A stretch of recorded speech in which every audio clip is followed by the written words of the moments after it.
मालूम ही क्या है छोटा क्या है नहीं मालूम तुमको। तोप है वो। ऐसे तोप को तो हम घर के बाहर सजावट के लिए रखते हैं। चुड़ी का बच्चा नहीं हो। ओबीसी का चमचा क्या बोलते हैं? अरे तेरे जैसे कितने आए कितने गए। मैंने उस समय भी कहा कि इस देश में रहना है तो जय श्री राम कहना है। चम्मच तुम नवनीत राणा को जानते हो तो तुम्हारे लिए वीडियो खास होगा, और नहीं जानते हो तो भी खास होगा, क्योंकि अंजना कश्यप मैम है और उनसे डिबेट किसी को हनुमान चालीसा पढ़ने के लिए गिरफ्तार किया जाए और कानून को तोड़कर उससे जेल में रखा जाए और उसको वॉशरूम तक करने नहीं दिया जाए, तो तुमको कैसा लगेगा? वैसे ये जो मोहतरमा है, इनके कहने का मतलब है कि ये जो है लोगों के हित के लिए काम करते हैं, पर इनके जो अंदर मन में जो अंतर आत्मा जो है वो चाहता है कि हम तो अपना कैरियर सेटल कर रहे हैं। आगे आपको वीडियो में देखने को मिलेगा कि आखिर ये कैरियर सेटल कर रही हैं या फिर राजनीति कर रही हैं। चलो वीडियो में देखते हैं कि ये क्या कर रही है। चलो भाई। जब आप 2019 में चुनाव जीत कर आई तो आप निर्दलीय सांसद बनकर आई थी, लेकिन है कि आप नकली हिंदुत्ववादी हैं। जब कौन असली है और कौन नकली हंटू है, बिलांटू अगर वो किसी को ठेकेदारी दे दी है कि कौन असली हिंदुत्व है, क्योंकि आज तो उनके बैनरों पे लग रहा है कि वो असली और वो दूसरे नकली हैं, तो उनको उनकी सुनने के लिए या वो सर्टिफिकेट साइन करके नहीं देंगे कि कौन असली हिंदू और नकली है। और आज मैं उठ के आई हूँ, मैं हिंदुस्तान की बेटी, और मैं आज हिंदुत्व दिखाने के लिए नहीं, आज मेरे पास वो आवाज़ और वो मुकाम है जहाँ पर लोग मेरी आवाज़ सुनते हैं, तो वो चीज़ का बाहर ला के लोगों के बीच में रखना ये मेरा कर्तव्य है और मैं करूँगी। पर एजेंडा बीजेपी का, इसलिए लोग पूछते हैं कि नवनीत राणा के मन में ऐसा तो नहीं है कि अच्छा, हिंदुत्ववाद का अड्डा बीजेपी का है? मुझे लगता है हिंदुस्तान में रहने वाला हर एक व्यक्ति हिंदू धर्म को मानने वाला है, और मुझे खुशी है कि अगर ये एजेंडा बीजेपी लेके बहुत सालों से काम कर रही है, तो इसका मतलब ये थोड़ी है कि जो मंदिर में जाता है वो सिर्फ बीजेपी के एजेंडे पे काम किया। श्रूड की राजनीति नहीं की, विकास की राजनीति उन्होंने की, बेरोजगारों को रोजगार देने का काम किया, किसानों को मदद करके उनके हाथ मजबूत करने का काम किया। ये झूठ है, झूठ है, झूठ है। और एक भी डिपार्टमेंट ऐसा नहीं है जब घाटे में था, सभी को आगे बढ़ाने का किसानों का मुद्दा उठाती ना, में किसान मर रहे हैं, महंगाई है, बेरोजगारी है, हनुमान चालीसा इससे आम आदमी का भला हो रहा है क्या? आपको काम करना चाहिए था, महंगाई का मुद्दा हो, बेरोजगारी मुद्दा, किसान कभी वो झांकने नहीं गए, वहाँ देखने नहीं गए क्या हाल है। आप खुद ये मुद्दे लेके, आप तो जनप्रतिनिधि हैं। मैं तो लड़ती हूँ, उसी की लड़ाई में हमारे 3 बार किसानों के मुद्दों पे जेल में जाके आए हैं। ये भी हमने किसानों के मुद्दे पे 9 दिन जेल में रहकर उनकी मांगे नहीं मानी गई के तरफ से करके वो जेल में सिर्फ किसानों के मुद्दे पे थी, तब भी हमने आंदोलन किए, तब भी हमने आवाज उठाई। आज बेरोजगारी 3 गुना ज्यादा, वो मेरा सवाल था उनको, उस पर चिंता दिखानी चाहिए। पर आंदोलन जारी रखती ना जब तक आपको। हम करेंगे, पर मेरा धर्म जो सिखाता है उसे, उसके लिए भी लड़ना मुझे धर्म ये सिखाता है कि आप जय श्री राम का अणुवस्त्र पहनिए, उसी से आप असली नकली हिंदू साबित हो पाएंगे। असली नकली तो ये दिखा रहे हैं। उत्तरे से आपकी समस्या क्या है नवनीत? उत्तरे से समस्या यही है, प्रधानमंत्री जी नहीं घूमे, गृह मंत्री नहीं घूमे, हम लोक प्रतिनिधि नहीं घूमे, हम हर क्षेत्र में, हर हॉस्पिटल में, हर लोगों को जहां हमारी जरूरत थी एज ए लोक प्रतिनिधि हम हर जगह पहुंचे। और तो बहुत बड़ी बात आपने कर दी है। कोई हुआ ही नहीं, हो भी नहीं सकता है। जो स्टेज पे खड़े होकर बोलते हैं कि मंदिर जाना जरूरी नहीं है, हनुमान चालीसा पढ़ना जरूरी नहीं है। जी ठीक है। अब कह रहे हैं कि अगर कोई इस तरह से हनुमान चालीसा पढ़ता है तो अपने घर में पढ़े। जनता ने वोट किया है, आप कह रही हैं चुनावी मैदान में मुझे लगता है कैसे मुकाबला करेंगे? मुझे लगता है कैसे मुकाबला करेंगे, जैसे मैं आज मुकाबला करके आई हूँ।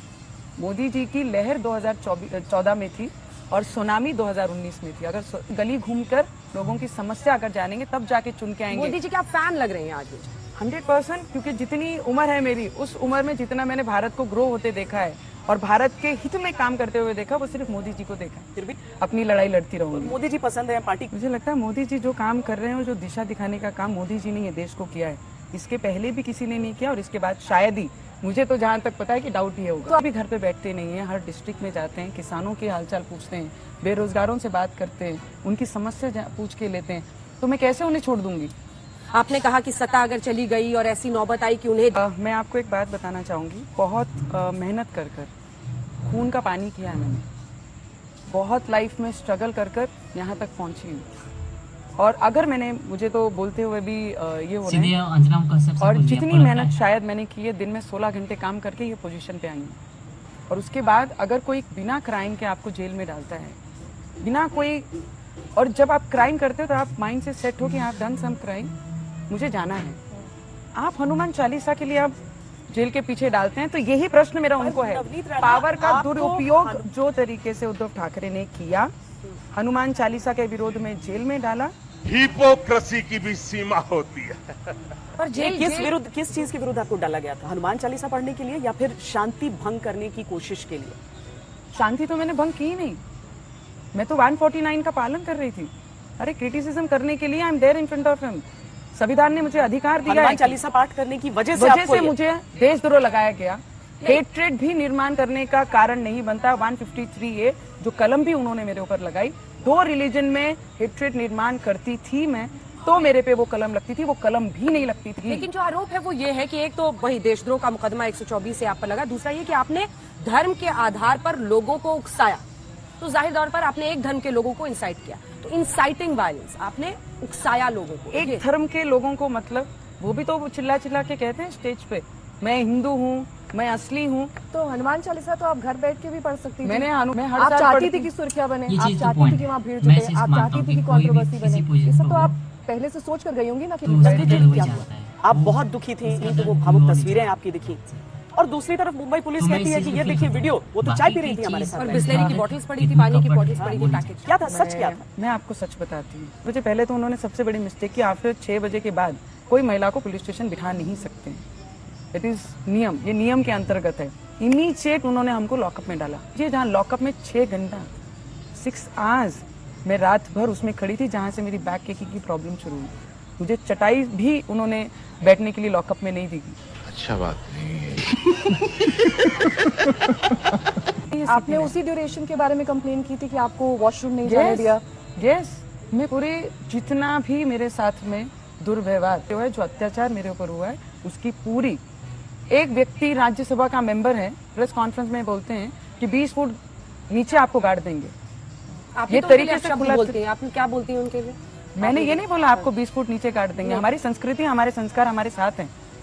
मैं मेरी लिमिटेशन के साथ लड़ाई कर रही हूँ, मेरे विचारधाराओं को लेके लड़ रही हूँ। इसका संजय राउत ने जो कहा है, और खास तौर पर वो आपके लिए, वो ये तो स्टंटबाजी है, फिल्म के लोग हैं, ये फिल्मी लोग हैं। ये स्टंटबाजी या मार्केटिंग करना उनका काम है सबका। और बीजेपी को आप ऐसे लोगों की जरूरत पड़ती है अपने मार्केटिंग के लिए। स्टंटबाजी और फिल्मी बीजेपी की लोग। मार्केटिंग, बीजेपी की मार्केटिंग। ये मेरी के हित की जो लड़ाई है वो तो मैं लड़ूंगी। मुझे लगता है बीजेपी जो काम करी उसके साथ मैं खड़ी हूँ। एक बात बताइए नवनीत राणा, मुझे लगता था बड़ी मजबूत हैं नवनीत राणा, अभी आपकी आंखों में आंसू की झलक देखी मैंने। मुझे लगता है कि कोई भी साधारण महिला या हमारे जैसी पोस्ट पे रहने वाली महिला, आप अगर ये पोजीशन पे आए हैं ना, तो इसके पीछे का कष्ट सिर्फ आपको ही पता है, कोई तीसरा नहीं जान सकता है। जो कष्ट करके मैं आई हूँ, कोई बाप दादा के नाम से नहीं आई हूँ। अरे भाई एक रुमाल देना मनीष। देखो मैं रो नहीं रहा हूँ, मैं खुशी में मेरे आंसू निकल रहे हैं ना। मुझे सीधे बहुत गर्व है। खुद की मेहनत से खून पसीना एक करके यहाँ तक आंसू आपके पहुंची हूँ। टूटने के संकेत हैं। मेरे आंसू टूटने के संकेत नहीं, ये इमोशंस है जो मेरे पीढ़ी से चलते आए। और महिला का कोई भी कहीं ना कहीं वो दुख और दर्द अपने साथ जरूर रहता है कि मुझे तुम इतने कमजोर मत समझो कि मैं तुम्हारे इतने अत्याचार से कमजोर होकर घर पे बैठ जाऊंगी। नहीं, मैं और डबल ताकत से आऊंगी। जो संकट मेरे आया, जो संकट मेरे किसानों पे आया, जो संकट मेरे बेरोजगारों पे आया, जो संकट लोड शेडिंग के माध्यम से आया, जो संकट मेरे हर एक व्यक्ति पे आया है, वो संकट दूर होना चाहिए। कि अभी ये लड़ाई जब तक आप जारी रखेंगे। नवनीत राणा थमने वालों में से नहीं है।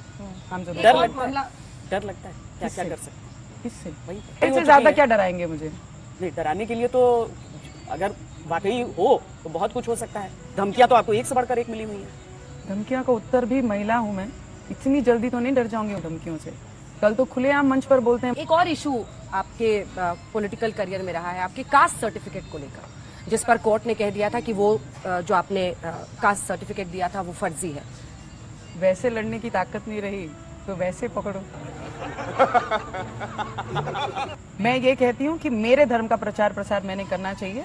दूसरों ने क्या करना चाहिए और क्या नहीं करना चाहिए उस पर मैं चर्चा नहीं करती। मेरे धर्म का मैं प्रचार ये चीज़ तो करूँ। point है। मेरे लिए मैं मेरे सच धर्म का भी मानता हूँ मुद्दा कि नहीं है, ये कोई मेरी भी आस्था किसी पोजीशन पर है। हो, आस्था पे काम करती हूँ, मुद्दे पे नहीं। नवनीत उसका राणा दर्द वही एक जानता है। पद की महत्वाकांक्षा होगी, इसका दर्द कुछ कोई सोचा और होगा नहीं आगे, कोई फ्यूचर प्लान।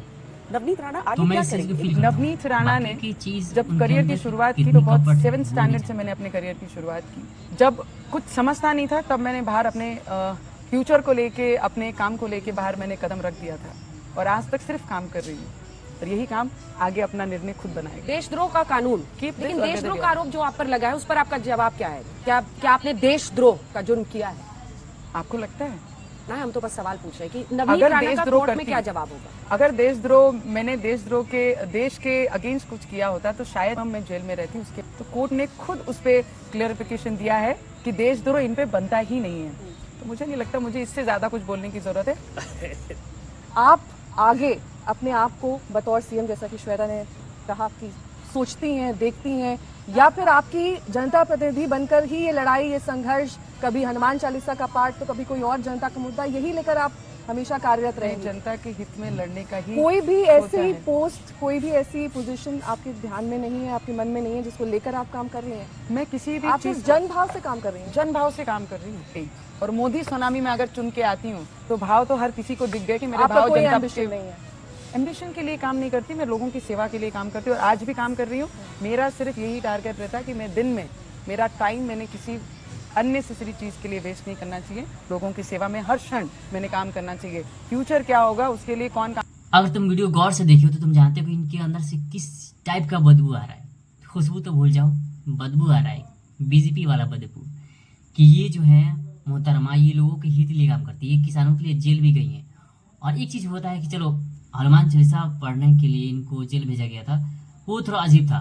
शायद ये लोगों को उकसा रही थी जाति के लेकर, जैसे हिंदू, मुस्लिम, सिख, ईसाई। वैसे ऐसे जगह में अगर ये हनुमान चालीसा पढ़ती हैं लोगों के बीच में जाकर, तो बहुत से लोग उससे प्रभावित होंगे, बहुत से लोग उससे थोड़ा सा डिमोटिव जो भी होते हैं कि एक अलग दिशा में जाएंगे।